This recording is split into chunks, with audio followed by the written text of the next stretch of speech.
Moi, tu vois, à l'époque, j'étais en train de faire ma BD et on en était aux prémices du storyboard et j'avais déjà dans l'idée que pour les 3 personnages principaux, j'allais aller chercher des mecs dont le doublage n'était pas la profession. Et un jour, il y a un mec, Alexander O'Toole, qui vient me dire « Tu connais Orelsan, son album venait de sortir ». Et il commence à me vendre le gars, genre « Tu vas voir, ça va te plaire, machin et tout ». Moi, en général, quand on me dit « Tu vas voir, ça va te plaire », ça me plaît pas. J'écoute et franchement, je trouve qu'il y a après la première écoute, je trouve qu'il y a un vrai truc. Et je me dis, ça peut être potentiellement un bon Angelino, déjà dès la première écoute. Parce qu'à l'époque, Orelsan du premier album, il avait déjà une voix un petit peu plus, je veux dire, fluette, entre guillemets.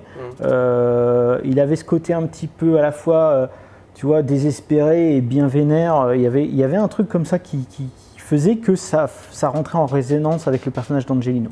Moi, en fait, justement, quand Ron a dit que ça a duré 8 ans, la prépa, moi, il m'a appelé, je crois, en 2009 ou en 2010.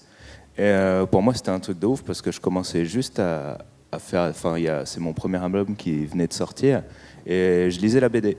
Et je crois qu'on était au tome 2. Il n'y avait pas plus de 2 tomes. Et il est venu à Roubaix, tout simplement, tu vois, pour faire des tests. Mais je te parle de ça, c'était en 2010. On n'avait même pas d'animatique, je crois.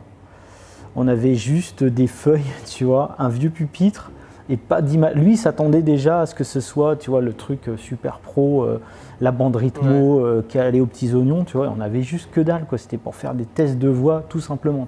Déjà en 2009, on avait fait une petite...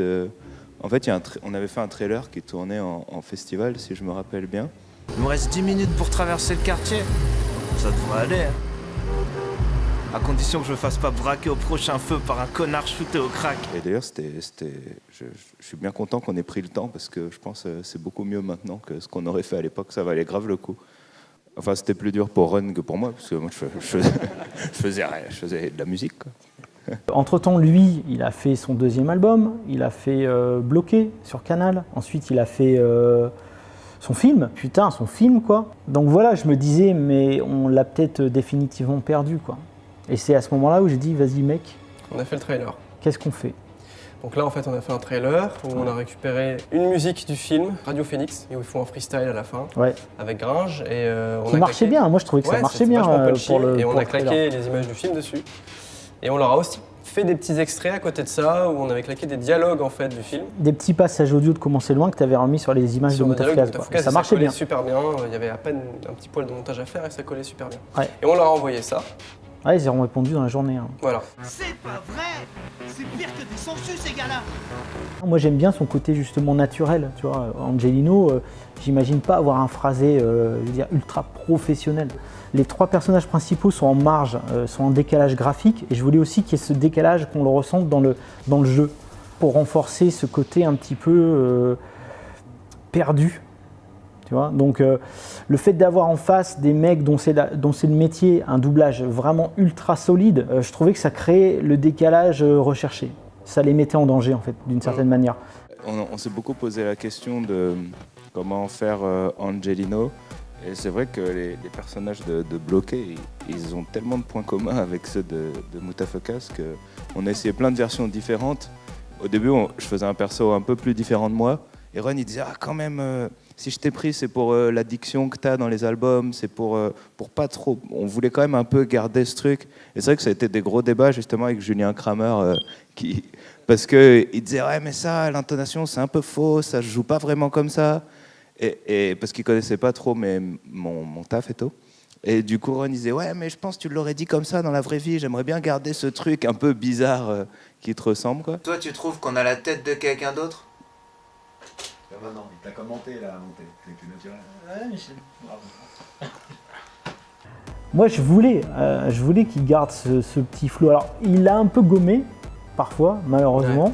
Mais de temps en temps, quand ça revenait et que Julien lui demandait de recommencer, je disais à Pierre, vas-y, garde-la. En loose D, je lui dis, vas-y, garde-la celle-là.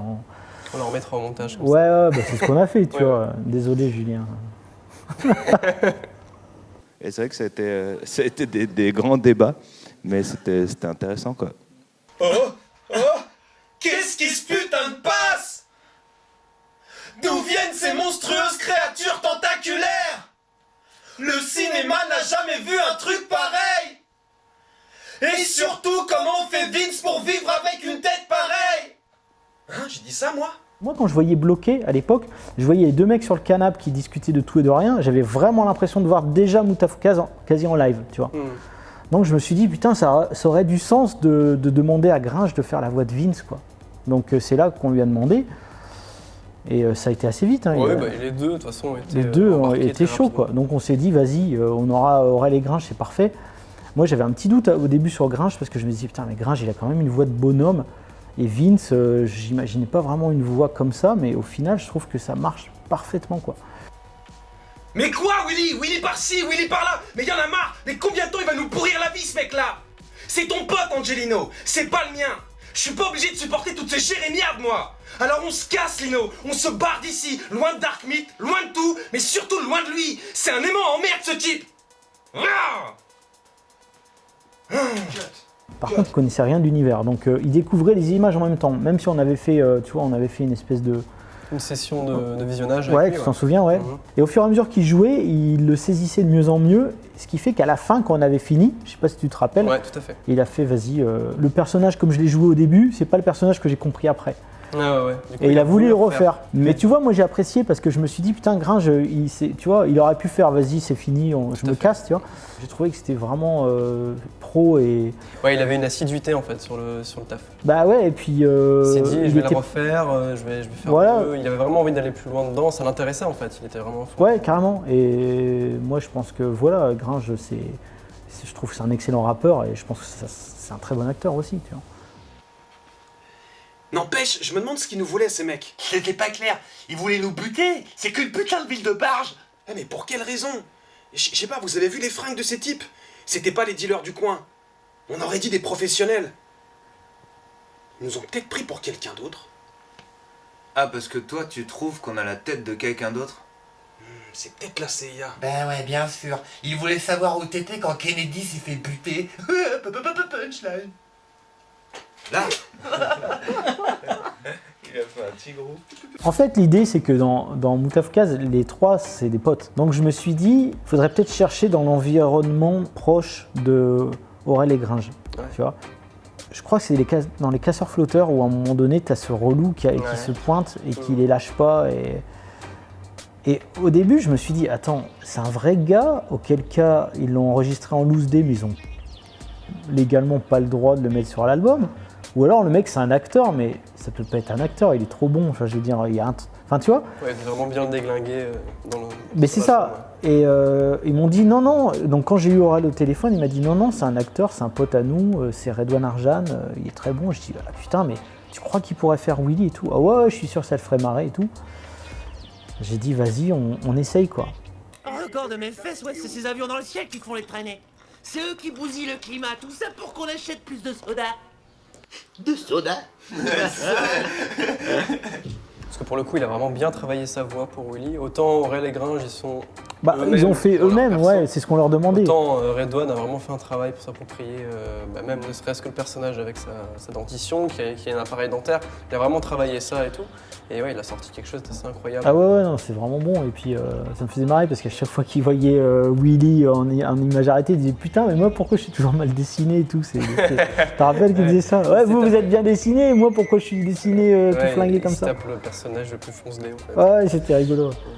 Bizarrement, je le trouvais intéressant ce personnage parce que il est en fait, c'est une flippette. Voilà, physiquement, il est ce qu'il est mentalement. Je trouvais. Moi, sur le clip de Willy, à la base, j'avais pas écrit de texte. Je me suis dit, vas-y, on va improviser, on va se démerder.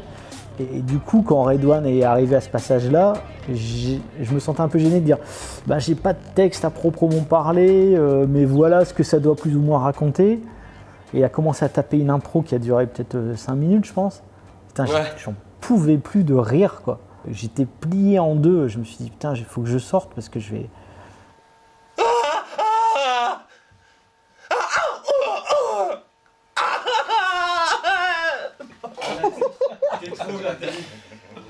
Mais il les a bien stimulés en fait pour qu'ils arrivent à vraiment sortir. Ouais, c'est quelque vrai, chose de bien. ouais, c'est vrai qu'il est stimulé, ouais.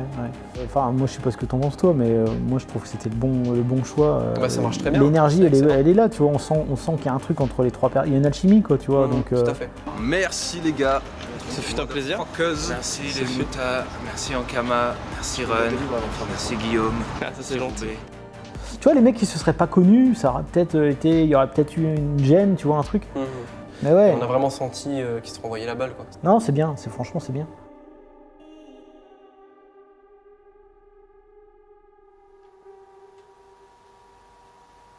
Ah ok.